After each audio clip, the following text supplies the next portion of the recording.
Morbidology is a weekly true crime podcast hosted by me, Emily G. Thompson, author of Unsolved Child Murders, Unsolved Murders, Cults Uncovered, and Mysteries Uncovered.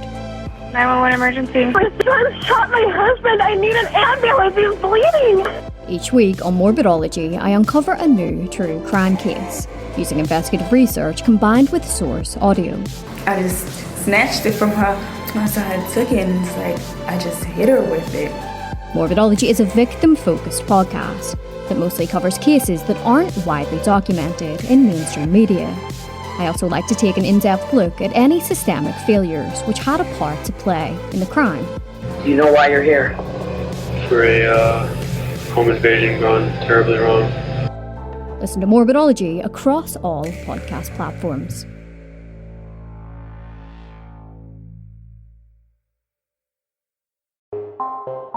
The Oracle Network.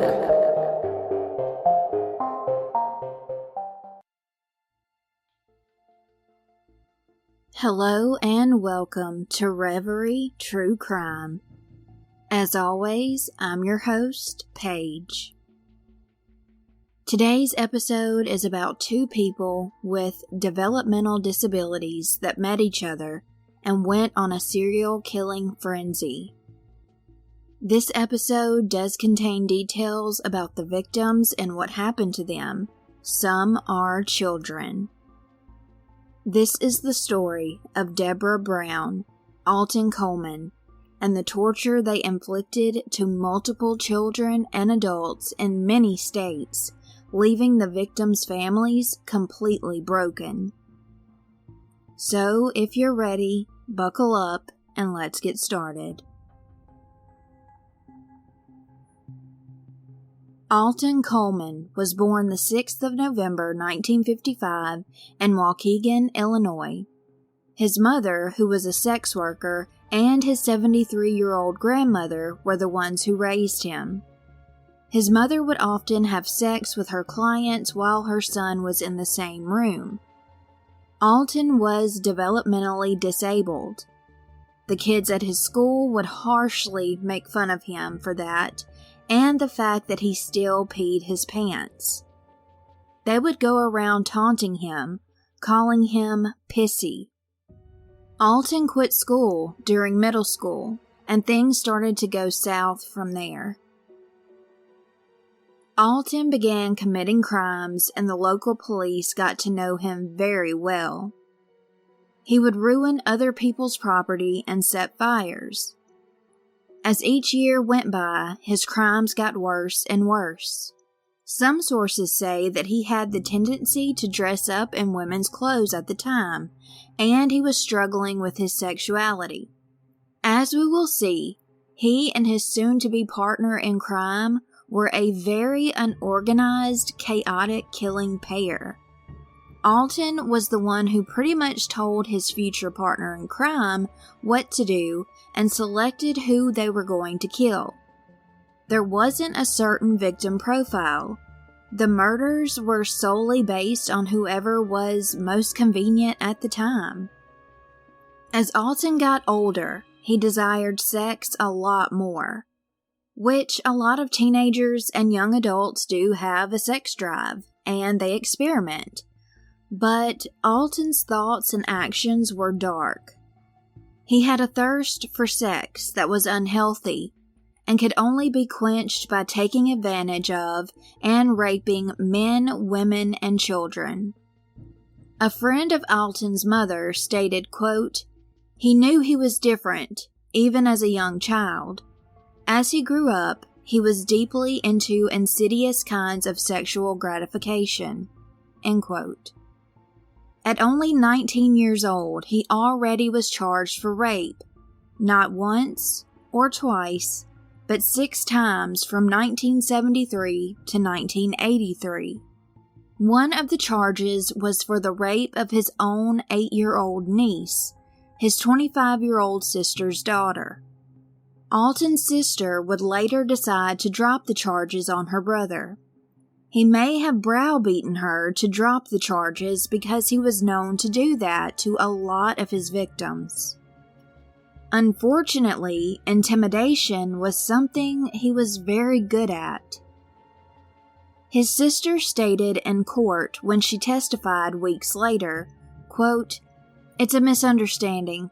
A lot of families go through that. It doesn't make any difference now." End quote.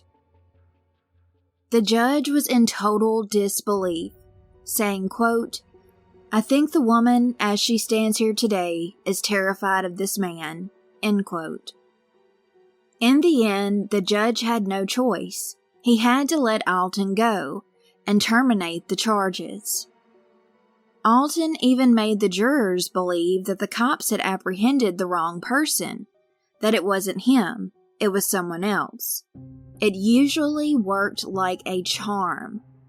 2 of the cases against him were dismissed. In 2 other cases, he pleaded guilty to the lesser charges, and he was acquitted 2 times.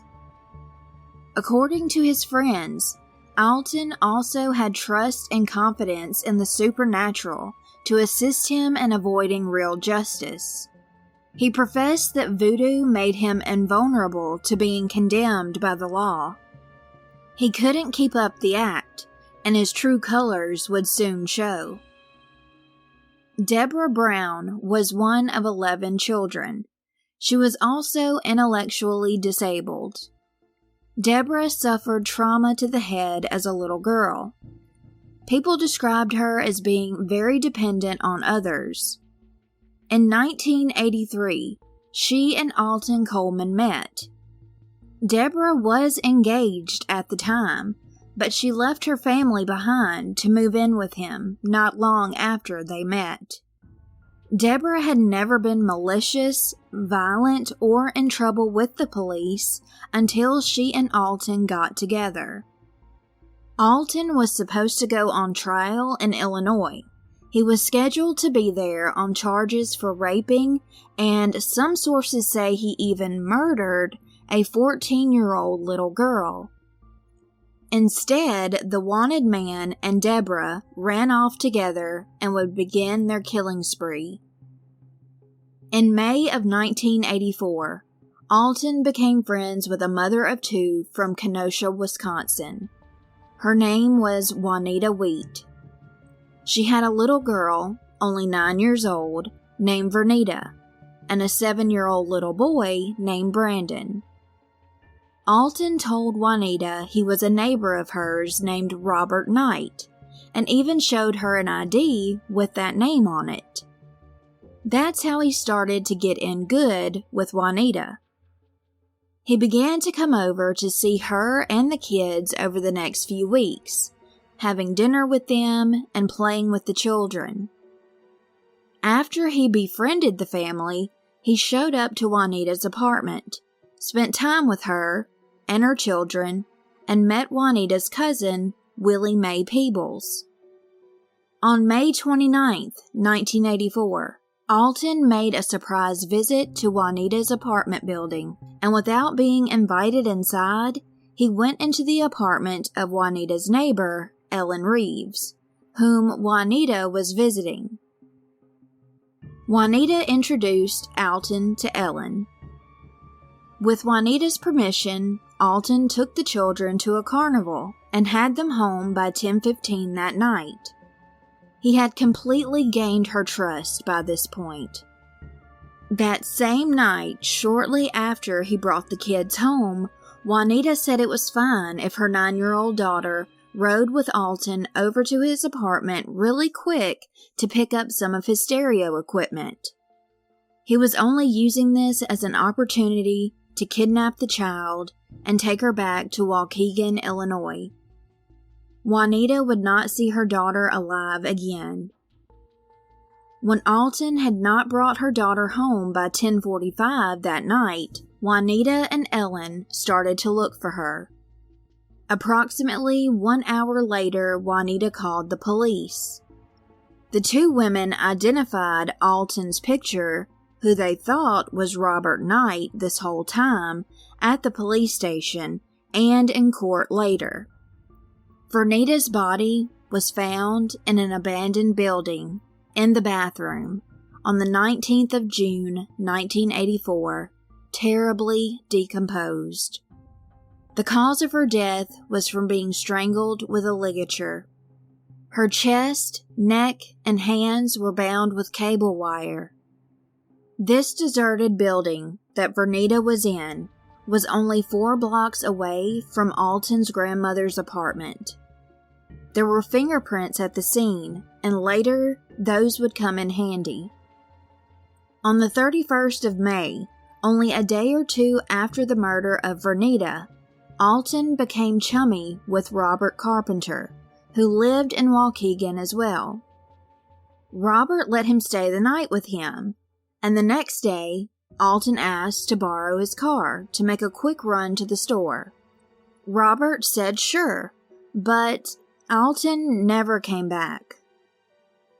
On the 1st of June, Debra was actually taken in for questioning about Alton's sudden disappearance.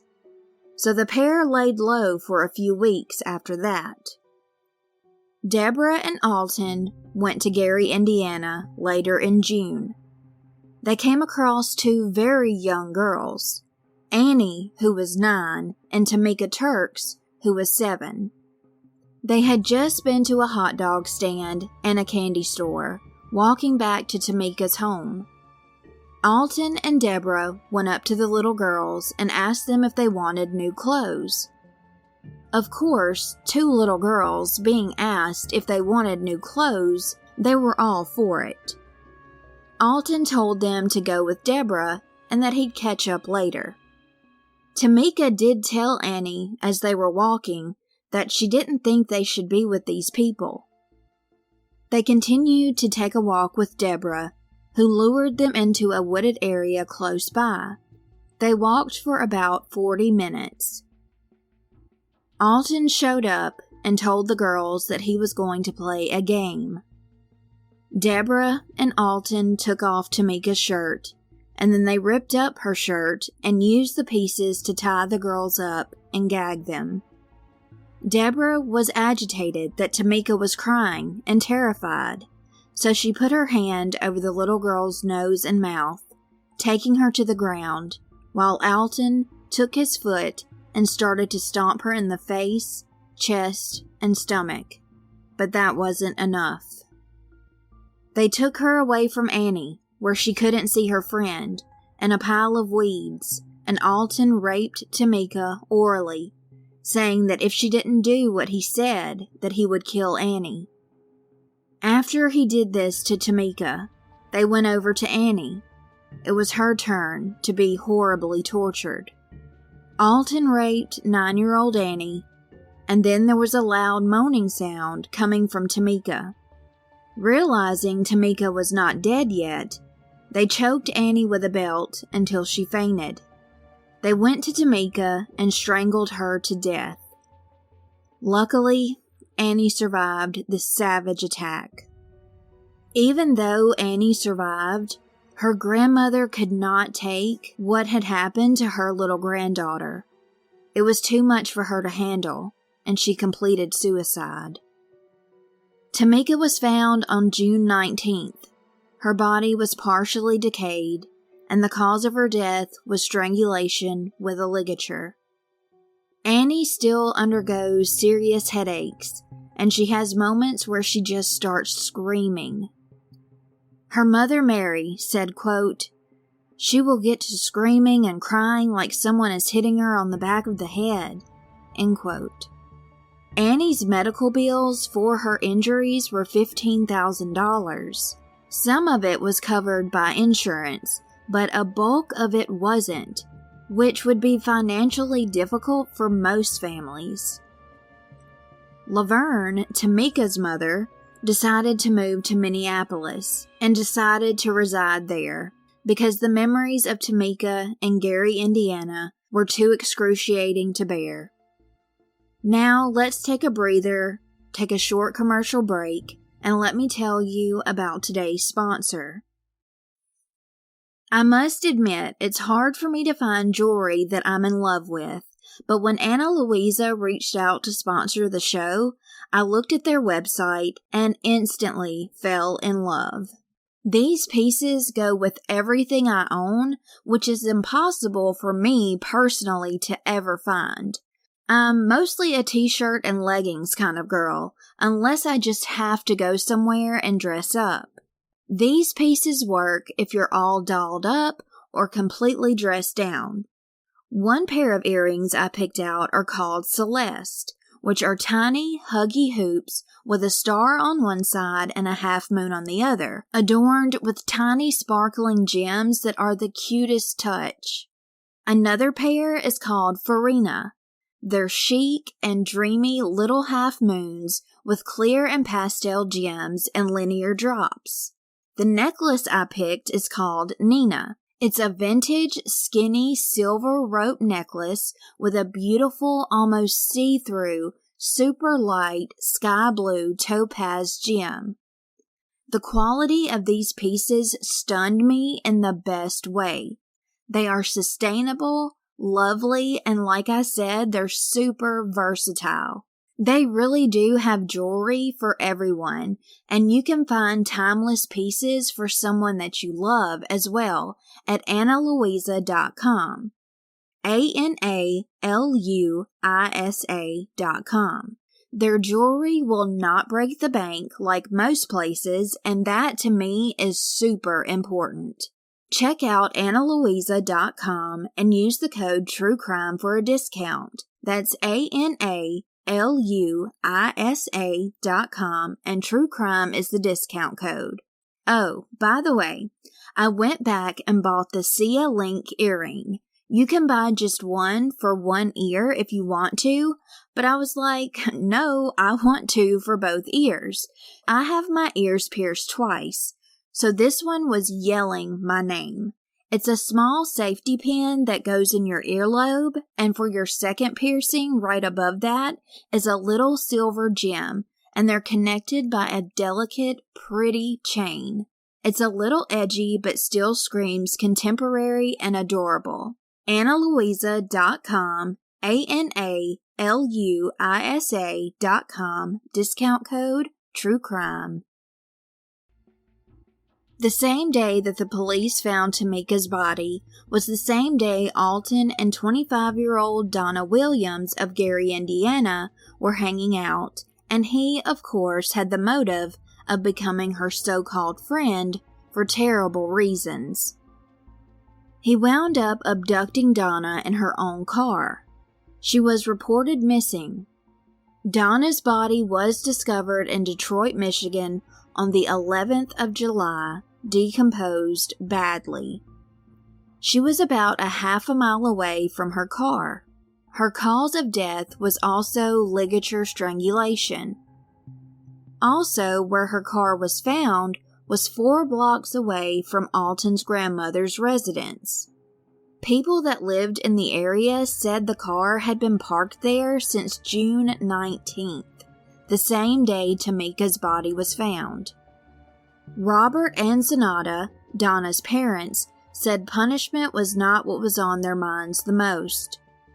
Zanata told the Detroit Free Press 3 years after her daughter was found, quote, "I will always wonder what exactly happened," end quote.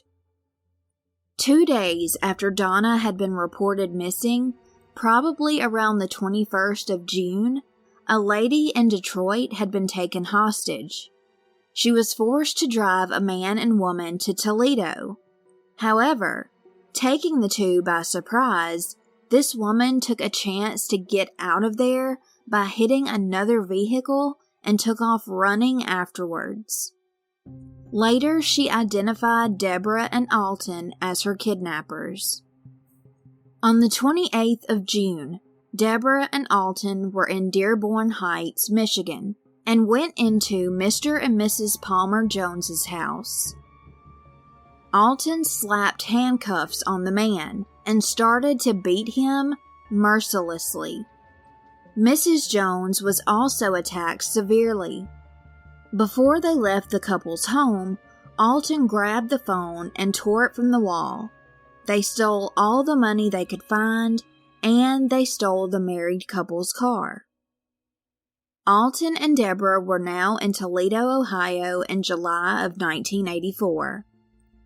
Virginia Temple unfortunately met Alton, who did his routine of befriending his victims. She had a few children, and her oldest was a 9-year-old little girl named Rochelle. All of a sudden, relatives of Virginia stopped hearing from her, and they could not get in touch with her as much as they tried. They were worried about her and the kids. Some of her relatives decided to go to their house, and as soon as they went in, the children were all by themselves and were visibly scared to death. In a crawl space, the family members saw the bodies of Virginia and her daughter Rochelle. There was a bracelet missing from the house, but this will come up very soon. Virginia and Rochelle had been choked to death. The very same day that Alton and Debra killed Virginia and Rochelle, they went into another house. This was the home of Frank and Dorothy Duvendak, who lived in Toledo as well. Alton cut the cords of different appliances and phones and tied the couple up as they ransacked the home. The pair searched until they found money and jewelry. After they were finished looting the couple's home, they also stole their car. Still the same day, Alton and Debra went to Dayton, Ohio, and showed up at the Gays' residence. The husband was a reverend. They spent the night with the married couple and even went with them to church on July the 9th. The following day, Mr. and Mrs. Gay took Alton and Debra to downtown Cincinnati, where they wanted to be dropped off. On the 11th of July, 15-year-old Toni Story was reported missing in Cincinnati, Ohio, when she never came home from school. Yvette Lewis, Toni's classmate, testified that she saw Toni walking with Alton and Debra at 6 in the evening on July 11, 1984. Toni's body was not found until the 21st of July in a vacant building, and she had been strangled to death. A bracelet was underneath her body, which was the one missing from the home of the Temples. Debra's fingerprint was found on Toni's Michael Jackson button, which was 10 feet away from her body. A shoe print matching Alton's was also near Toni's body. On the 12th of July, 1984, the FBI were on to Alton Coleman, and now he was the 388th person to be on their 10 most wanted list. Alton and Debra took a bicycle ride to Norwood, Ohio on July 13th around 9:30 in the morning. They were in the house of another couple, Harry and Marlene Walters, at 10:30 that morning. They explained to the Walters that they were fascinated by the travel trailer that they were selling, and that they were interested in buying it. They were welcomed into their home, and once Alton and Debra were inside, all hell broke loose. Alton grabbed a candlestick and beat Marlene around 25 times. As if that wasn't enough, a pair of vice grips were used to completely maim her face and scalp. By the time they fled the scene in the couple's Plymouth vehicle, Harry was beaten to unconsciousness, eventually going to the hospital to find out he suffered brain damage, and his poor wife Marlene succumbed to her injuries. Her death was caused by hits so hard to the head that it caused skull fractures and brain injuries. Alton's fingerprints were found both inside and outside of the house.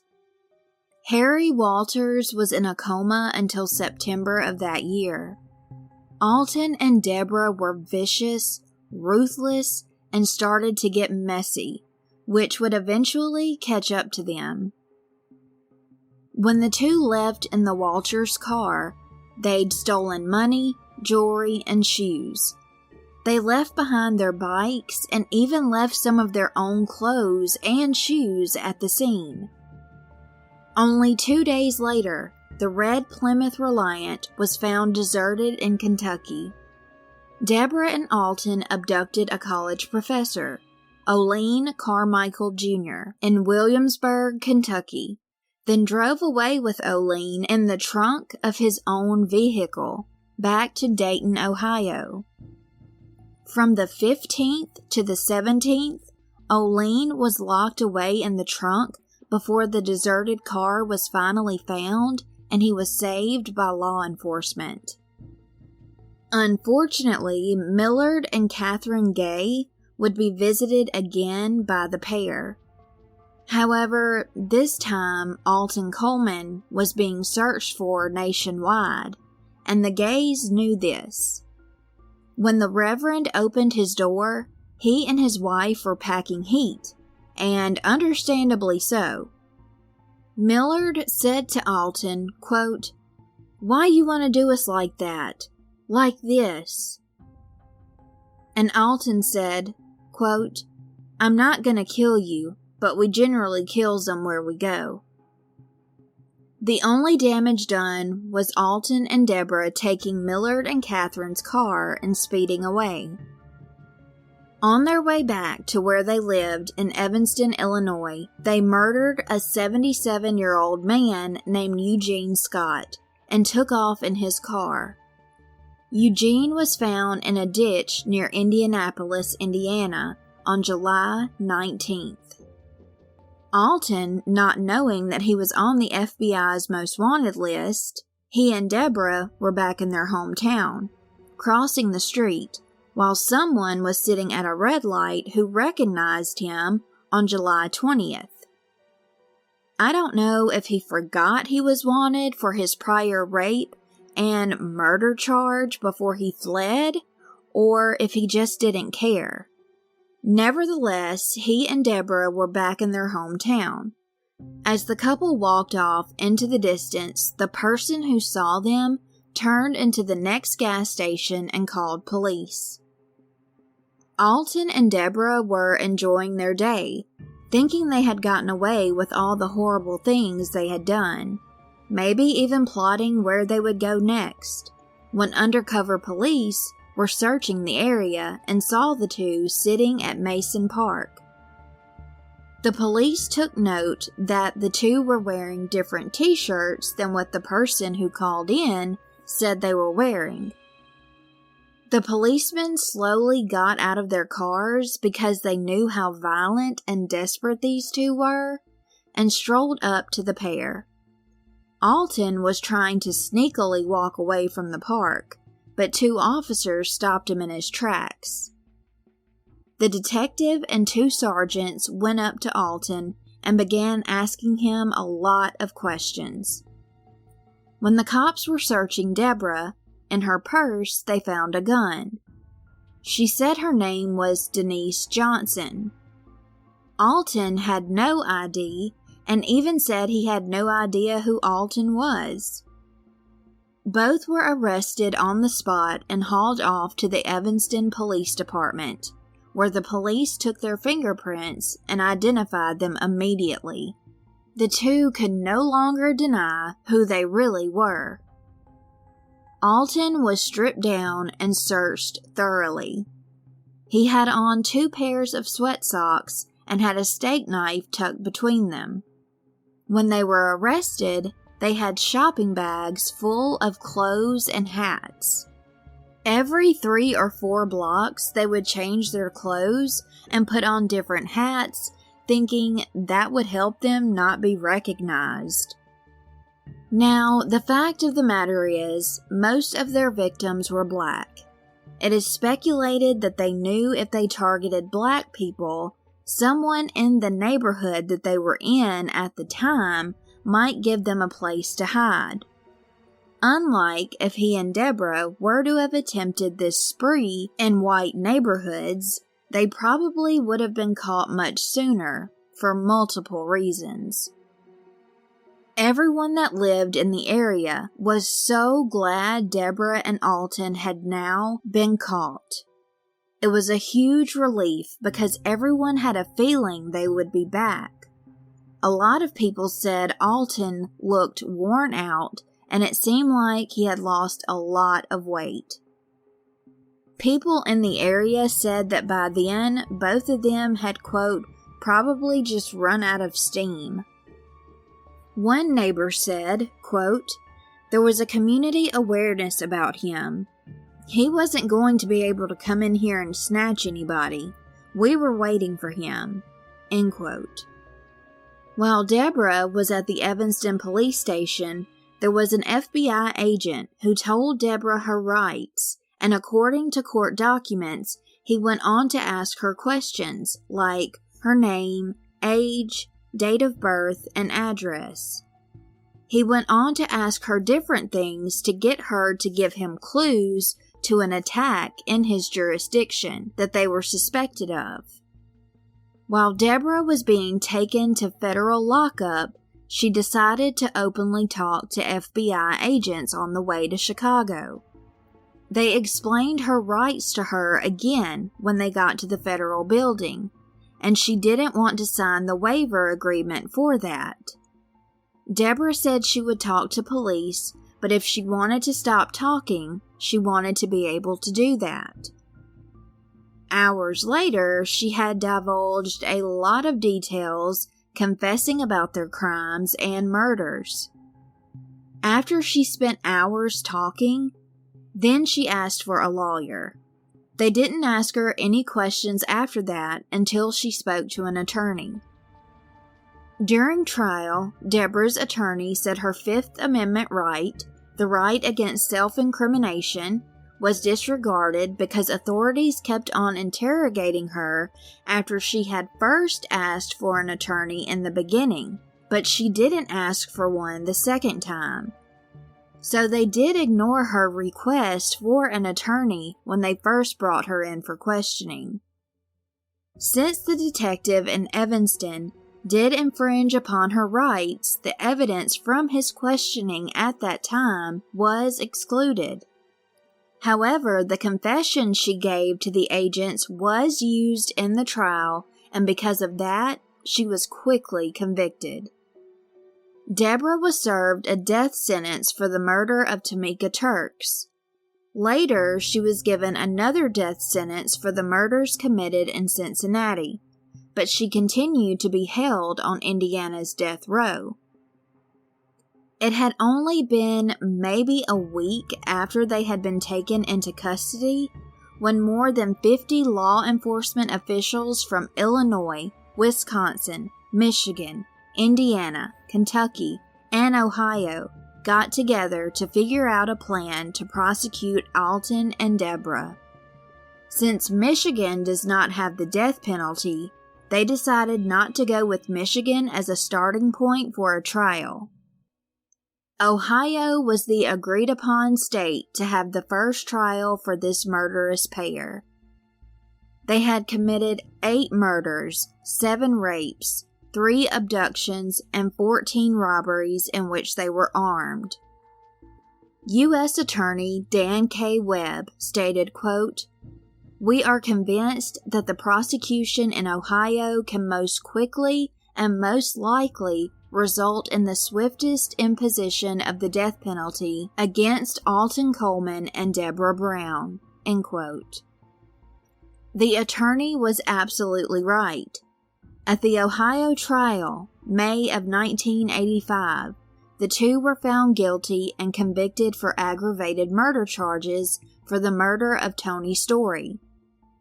The next month, they were convicted for killing Marlene Walters, along with so many other violent and vicious criminal conduct.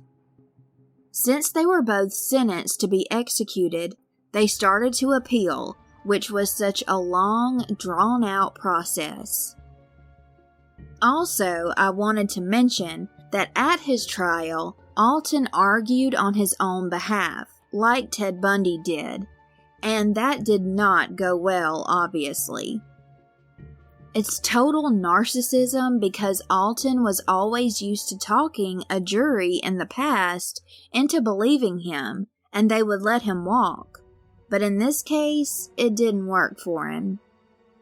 A part of his closing argument was, quote, "I am very shocked that I have to be accidentally brought before the court, representing myself for the reason because I want to be heard. Yes, I don't want to hide behind no lawyer. Alton Coleman want to be heard and don't care if no one like it. I want to be heard, period. Don't want to hide behind no lawyer. I don't want to stick behind a lawyer who speak for me. Alton Coleman gonna speak for himself, and he is gonna speak for himself because I have something to say, and if it's like me or you don't, it doesn't have the bearings on what you have to do." End quote. So you can kind of see why this didn't work out so well for him. After the court sentenced him to death, Alton asked that the counsel be reappointed for his post-trial hearing. The circuit court reappointed the public defender, Pantsios. As Pantsios was familiar with the proceedings, she represented Alton. Soon thereafter, Alton expressed his dissatisfaction with Pantsios. In response, the circuit court made the following finding. The court said, quote, "You have attempted to manipulate the proceedings." Alton said, quote, "You can call it what you want, Your Honor." The court said, quote, "And I am. And you tried to frustrate this proceeding by raising specious objections, withdrawing them, asking for Mrs. Pantsios to be appointed, and then saying you don't want her." End quote. The record supports the circuit court's finding that the defendant did use his right to counsel and his right to waive counsel in a manner that was designed to frustrate and manipulate the proceedings. From 1985 to 2002, Alton's case was taken repeatedly to the Supreme Court. However, all of his arguments, which were tons, about his sentence being unlawful were never approved and immediately shut down. In April of 2002, Alton's attempts at prolonging his execution had come to an end. There was one final try on April 25, 2002, when Alton's attorneys claimed to the Ohio Supreme Court that it wasn't fair to let so many loved ones of the murder victims and people who had survived their attacks to watch him be executed, because it was, quote, turning it into a spectator sport. So many people came to watch Alton die that prison officials had to fix up a closed circuit viewing outside. Alton's last meal was a humongous one. Filet mignon, well done, with a lot of onions, fried chicken breasts, salad with French dressing, and a sweet potato pie with whipped cream on top, French fries, collard greens, onion rings, cornbread, broccoli with melted cheese to dip it in, and biscuits with gravy. That is a lot of food, and he also had a cherry Coke to drink. As he started to say, "The Lord is my shepherd," on April 26, 2002, he was given a lethal injection in Lucasville, Ohio, in their state prison death chamber. There was no remorse at all from Alton before he died. As for Debra, there were some issues that came up in her trial. The trial court considered a potential mitigating factor of whether Debra was under the influence of extreme mental or emotional disturbance at the time of the murders. The court found that although there was some evidence that she was acting under, quote, mental or emotional disturbance when the crimes herein were committed, Debra did not qualify as being under a mental or emotional disturbance of such an extreme nature as to excuse her conduct in the commission of these offenses. Another consideration was whether Debra acted under the significant domination of another person. The judge noted that Debra was, quote, a young woman with borderline intellectual functioning with a dependent personality disorder. He also noted the relationship between Debra's dependent personality and Alton's dominant manipulative personality. The court decided, however, that Debra was not so greatly dominated that, quote, she could not make a rational choice as to her own participation in repeated violent and criminal acts accompanied by repeated efforts to deceive intended victims and others to evade prosecution, end quote. In the end, Debra also received a death sentence. Ohio Governor Richard F. Celeste later altered it.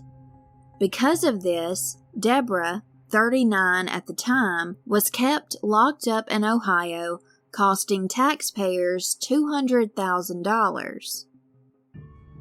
In 2002, she was awaiting her death sentence, which was to be in Indiana because of what the governor decided in Ohio. A spokeswoman for the Ohio Department of Rehabilitation and Correction stated, quote, we can't just send her over there. A request has to be made by Indiana authorities.